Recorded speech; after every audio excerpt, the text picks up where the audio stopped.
Hey guys, today we're going to be putting a hitch on the Chevy Silverado. It gives us many opportunities to go out and do stuff. We work hard, so we want to play hard. So let's get to it. You will need the tools seen here to complete this installation.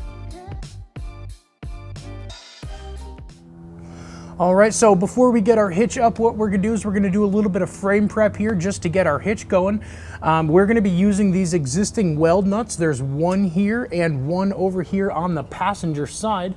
As you can see, there's a little bit of surface rust under here, so what we're gonna do is we're just gonna go ahead and clean out these weld nuts pretty good. What we're gonna do is we're gonna start with our brush. This is usually good just to help take a little bit of that corrosion off. We can just go ahead and push it up there and we'll pull it back a few times. If it's really packed full of stuff or really heavy with rust, you can always use a thread cleaner. This will help to take that really heavy duty gunk out of there. But for today, we're just gonna be sticking with our brush because our rust is very light. You just do that a few more times and then we can go ahead and move to the passenger side and we'll do the same thing over here. All right, that should be enough. From here, we're gonna go ahead and start getting our hitch prepped. All right guys, here's the hitch that we're gonna be putting on our Silverado today. We're gonna be using this U-Haul exclusive hitch jack. This is really helpful in getting the hitch into place. If you don't have one, you're definitely gonna need a second set of hands. So let's get right to it.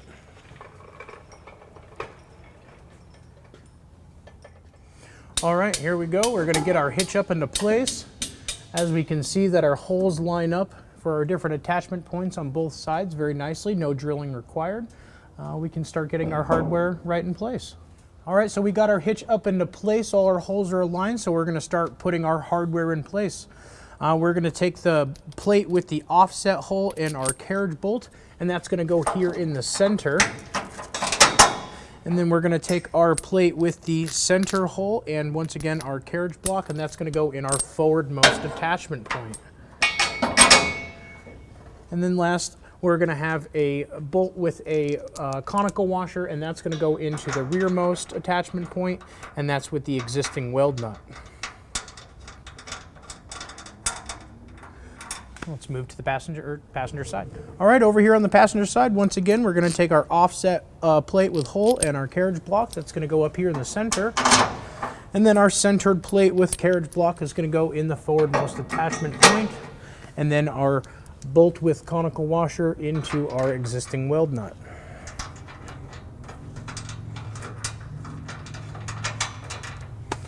All right, once we have all our hardware in place, now we can go ahead and start putting our nuts on our bolts here. With our center bolt, we have a much larger hole than the actual bolt itself, so we're gonna have to use this flat washer. So we'll go ahead and put that up into place. Then we'll do our lock washer and then our nut. There is no washer needed on the forwardmost attachment point. The hole in the hitch is the same exact diameter as the bolt, so no washer needed.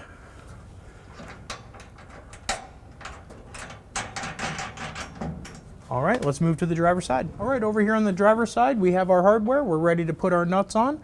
Once again, in the center hole, we're gonna go and use this flat washer because that hole is much larger. So we'll go ahead and stick that on there with our lock washer here. And then we'll get our nut. There we go, there she started. And then once again, on the forwardmost attachment point, we don't need the washer, so we'll just go with our lock washer and then our nut.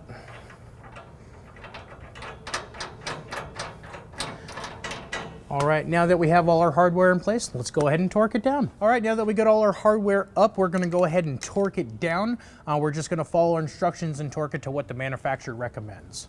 Let's get to it.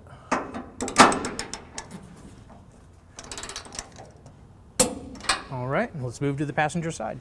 All right, we'll go ahead and finish torquing down the rest of the bolts.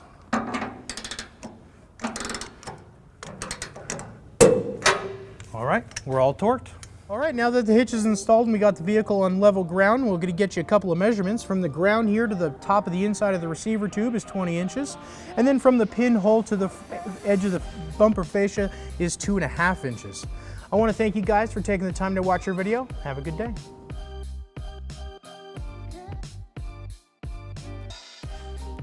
To learn more about the products seen in this video, or to schedule an installation by a U-Haul Hitch professional, visit us online today at uhaulhitches.com.